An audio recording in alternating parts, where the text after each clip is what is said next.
चक्र की महिमा यही है कि एक एक विभाव भाव का अभाव हो और एक एक स्वभाव का भाव हमारे लिए प्राप्त हो। अनंत गुण सिद्धों में है।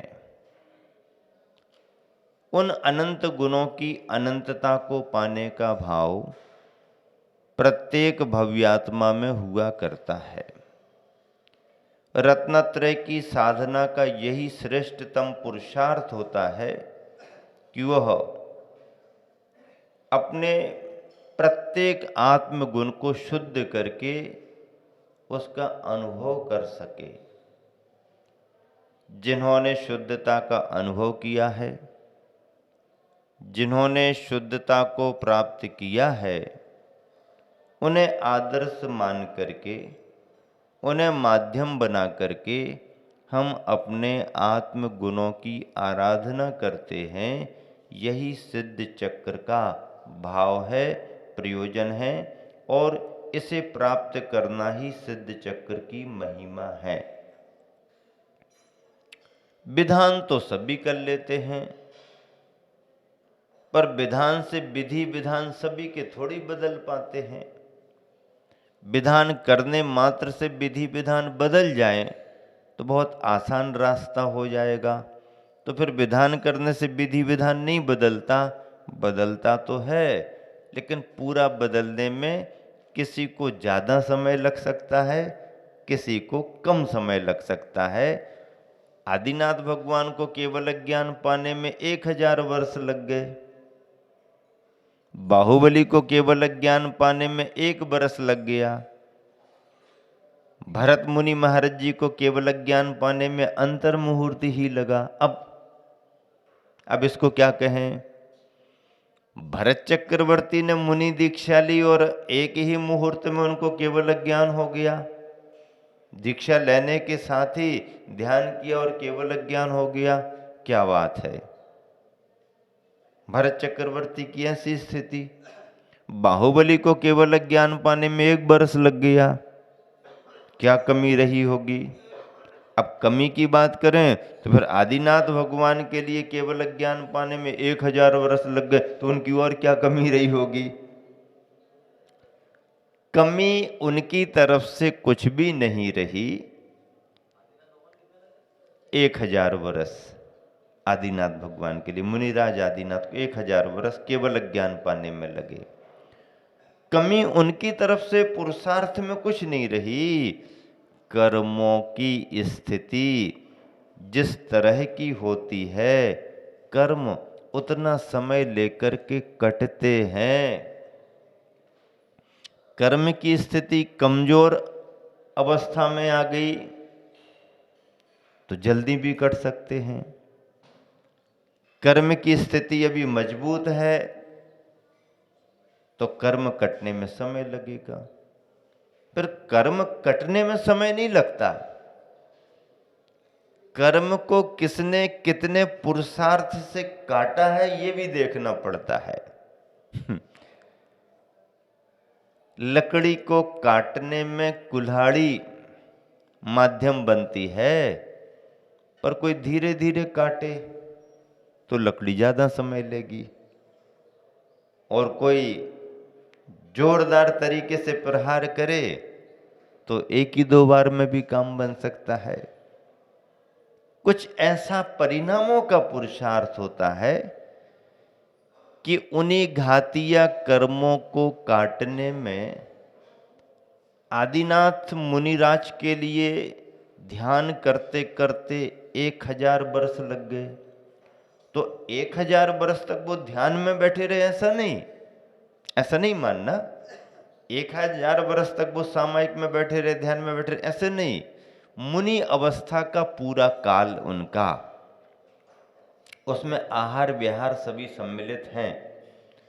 मुनि अवस्था का छद्मस्त काल उनका 1000 वर्ष का है। इसका मतलब दीक्षा लेने के बाद उनको केवल ज्ञान पाने में 1000 वर्ष लग गए। आहार विहार सब बीच में होता रहा। बाहुबली को 1 बरस लगा। अब 1 बरस बाहुबली को लगा तो बाहुबली का आहार विहार का इसमें समय सम्मिलित नहीं है, क्योंकि बाहुबली ने आहार किया ही नहीं, विहार भी नहीं किया। दीक्षा लेने के बाद जो खड़े हुए तो खड़े रहे, तो 1 बरस उनका सामयिक का काल माना जाएगा। उनका उपयोग किस रूप में स्थिर रहा नहीं रहा, उत्कृष्टताई मध्यमताई, वो उनके परिणामों पर है, पर वो वहां से कहीं हटे नहीं। लेकिन आदिनाथ का ऐसा नहीं, आदिनाथ का विहार भी हुआ। 6 महीने ध्यान में बैठे रहे, फिर 8 महीना फिर 7 महीना 8 दिन और उनका काल बीता प्रथम आहार होने में, वो भी चलेगा। फिर कितना ध्यान किया, कितना विहार किया, इसका उल्लेख फिर महीनों में नहीं है। किया होगा, उत्कृष्ट किया होगा। लेकिन यह सब करते करते 1000 वर्ष उनको लग गया। अंतिम ध्यान करने का भी सभी तीर्थंकरों का समय सुनिश्चित है। केवल ज्ञान पाने के पहले सभी तीर्थंकरों का लिखा रहता, इतने दिन का ध्यान किया केवल ज्ञान हो गया, इतने दिन ध्यान किया केवल ज्ञान हो गया, इतने दिन ध्यान किया केवल ज्ञान हो गया। सभी तीर्थंकरों का ऐसा काल है, निश्चित है, शास्त्रों में है। बाहुबली का तो ज्ञात है ही। तो इस तरह से केवल ज्ञान पाने में परिणामों की स्थिरता, शुद्धोपयोग, शुक्ल ध्यान की भूमिका रहती है। भरत चक्रवर्ती ने मुनि दीक्षा ली और केवल ज्ञान हो गया, समय ज्यादा नहीं लगा। लेकिन इसका मतलब ये भी नहीं है कि आप अपनी भावना के अतिरेक में ये कहने लग जाएं कि दीक्षा लेते ही लेते केवल ज्ञान हो गया। लेते लेते नहीं, लेते लेते नहीं होता। दीक्षा लेने के बाद ध्यान में बैठना ही पड़ता है। और दीक्षा निर्ग्रंथ मुद्रा की होती है, महाव्रतों की होती है। दीक्षा में आवरण आभूषण सब का परित्याग, सब तरह के परिग्रहों का परित्याग होता है। आभरण आभूषण के साथ साथ, वेशभूषाओं के साथ साथ फिर क्या त्याग हो गया? सर्वस्व त्याग कर दिया। निर्ग्रंथ मुनि दीक्षा ली, केस लुंच भी किए। लेते लेते में केवल कपड़ा उतारते उतारते केवल ज्ञान हो गया, ऐसा नहीं। केसलुंच भी किए। बगैर केसलुंच के दीक्षा संपन्न होती ही नहीं। केसलुंच के साथ, दीक्षा के साथ जो ध्यान में बैठे, फिर बात अलग है कि ध्यान में बैठते ही ज्यादा समय नहीं लगा। समय तो लगा, लेकिन ज्यादा समय नहीं लगा।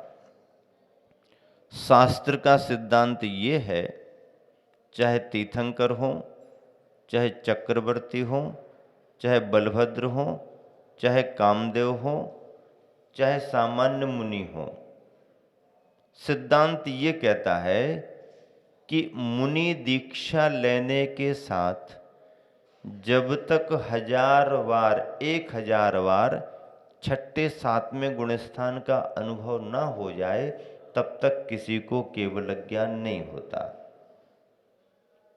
नियम है। सहस्र बारम परावृत्त्यः, 1000 बार छठे सातवें गुणस्थान का झूला झूलना ही पड़ेगा, कम से कम। ज्यादा से ज्यादा जितना झूलना झूलते रहो, कम से कम 1000 बार छठा सातवां, छठा सातवां, छठा सातवां। और इतना झूला झूलने में ज्यादा टाइम नहीं लगता। आपके झूला झूलने में टाइम ज्यादा लग सकता है, आप झूलते रहो, बैठे रहो, लेकिन ये अंदर का झूला है, दिखाई नहीं देता, पर हर मुनि महाराज को झूलना पड़ता है। तीर्थंकर भी क्यों ना हो, कम से कम 1000 बार छठे सातवें गुणस्थान का अनुभव होता ही है। उसके बाद में फिर श्रेणी, छपक श्रेणी की भूमिका बनती है। तो भरत चक्रवर्ती ने भी भले ही अंतर मुहूर्त में केवल ज्ञान प्राप्त कर लिया, लेकिन 1000 बार छठे सातवें गुणस्थान का झूला तो उन्होंने झूला ही झूला। चक्रवर्ती हो, बलभद्र हो, तीर्थंकर हो, कामदेव हो, कोई भी हो, सलाका पुरुष, महापुरुष कोई भी हो, मुनि बनने के बाद ये नियम है। ऐसे 1000 बार झूला झूलने के बाद जब केवल ज्ञान होता है तो अरहंत अवस्था आती है, और अरहंत अवस्था से आगे अगली अवस्था सिद्धों की मानी जाती है। सिद्धों का पद शुद्धता के रूप में अंतिम है, इसके आगे कुछ भी नहीं है। नमो सिद्धानम कह दिया तो अब फिर कोई काम नहीं। क्यों? क्योंकि सिद्ध यानी सिद्ध, कार्य सिद्ध हो गया, अब कुछ काम करने की जरूरत नहीं। अरहंतों को अभी आगे बढ़ना है, सिद्धों को अब ना आगे बढ़ना है और न पीछे वापस आना है। धर्मास्तिकाय का अभाव है, लोक का अंतिम भाग है, इसलिए वह लोक के शीश पर सिद्धालय में जाकर के विराजमान रहते हैं। आवागमन उनका फिर नहीं होता है। ऐसे सिद्धों की महिमा को समझने के लिए और सिद्धों जैसी महिमा को पाने के लिए अपनी आत्मा को सिद्ध करना पड़ेगा, अपनी आत्मा को शुद्ध करना पड़ेगा। अष्टानिक महापर्व में सिद्धों की आराधना होती है। वैसे तो नियोग पूर्वक जो नंदीश्वर द्वीप में जिन मंदिर हैं उनमें बिंब जो विराजमान हैं, वो विराजमान जिन बिंब विशेष रूप से मन भावन अप्रतिम सौंदर्य को लेकर के हैं। अरहंत आकृति है। शास्त्रों में उनका जो वर्णन आता है वो अद्भुत है। अकृत्रिम रचना है, किसी ने बनाई नहीं, कोई मिटा भी नहीं सकता। 500 धनुष की अवगाहना वाली पद्मासन में विराजमान वो प्रतिमाएं होती, सभी अकृत्रिम जिनालयों में यही प्रतिमाएं होती हैं। ऐसी प्रतिमाओं की पूजा तो इंद्रों के द्वारा नियोग रूप में वहां पर की जाती है। मनुष्य लोक में नंदीश्वर द्वीप नहीं है, तो फिर क्या करें? यहां पर प्रतीक के रूप में उनकी स्थापना कर ली जाती है। और मान लीजिए नंदीश्वर द्वीप नहीं है, तो फिर माड़ना बना लो, आकृति बना लो, भावना भालो।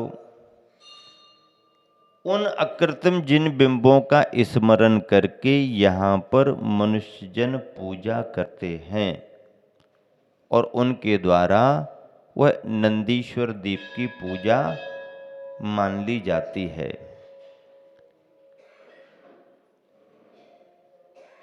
अष्टानिक महापर्व में जरूरी नहीं है कि सिद्ध चक्र ही विधान हो। मूल में तो नंदीश्वर विधान है। नंदीश्वर दीप के जनालियों की पूजा का विधान है। अब ये बात अलग है कि 8 दिन को निमित्त माध्यम बना करके और सिद्ध चक्र विधान संपन्न किया जाने लगा। सिद्ध चक्र विधान करने की भी अपनी परंपरा है, कोई नई बात थोड़ी है। सिद्ध चक्र विधान भी जब से सिद्ध है तब से सिद्धों की पूजा है, जब से अरहंत हैं तब से अरहंतों की पूजा है, जब से आचार्य उपाध्याय मुनिगण हैं तब से उनकी पूजा है। पूजा तो पदों की है और पद शाश्वत हैं, और पूजा करने वाले भी हमेशा इस धरती पर रहते ही रहते हैं। सिद्धों की पूजा करने का नाम ही सिद्ध चक्र विधान है। आप छोटे रूप में पूजा कर लो तो छोटा विधान मान लो, बड़े रूप में पूजा कर लो तो बड़ा विधान मान लो। आपने मान लो सिद्ध परमेष्टि की पूजा कर ली, जलम चंदनम अक्षतम आदि आदि, तो आपको लगेगा हमने तो पूजा की है, विधान नहीं किया। क्या लगेगा? पूजा की है, विधान नहीं किया। अरे जो पूजा में सार है, विधान में उसी का तो विस्तार है। और है क्या? पूजा में जो आपने पद पढ़े, मंत्र बोले, सिद्धों के स्वरूप को समझ करके उनकी स्तुति गुणगान किया, तो उन्हीं मूल गुणों का ही तो विस्तार है। अनगिन गुण है, अनंत गुण है, पर प्रतिनिधि गुण तो 8 ही है ना। 8 कर्म के नष्ट होने पर जो 8 गुण प्रकट होते हैं, उन्हीं 8 गुणों का तो ठाट बाट है अनंत गुणों में। और कौन से गुणों का ठाट बाट है? मूल तो 8 गुण ही हैं, जो 8 कर्मों के नष्ट होने पर स्वभाव रूप में हमारे लिए प्राप्त होते हैं। सिद्धों के गुणों में 8 गुणों की ही तो चर्चा है। अरहंत के अलग बतलाए जाते हैं 46 गुण, विशेष रूप से तीर्थंकर अरहंतों को ध्यान में रख करके 46 कह दिया। सिद्धों के लिए कितना कहा? 8। 8 का ही तो ठाट बाट है। आचार्यों के लिए 36, उपाध्यायों के लिए 25, साधु परमेष्टि के लिए 28, तो सिद्धों की 8 ही तो बतलाए ना। तो मूल गुण तो 8 ही हैं। अब बाकी तो आत्मा में अनंत शक्तियां हैं, अनंत गुण हैं। उन गुणों में आप कितनी भी भक्ति कर सकते हो। सार तो केवल 8 गुणों का है।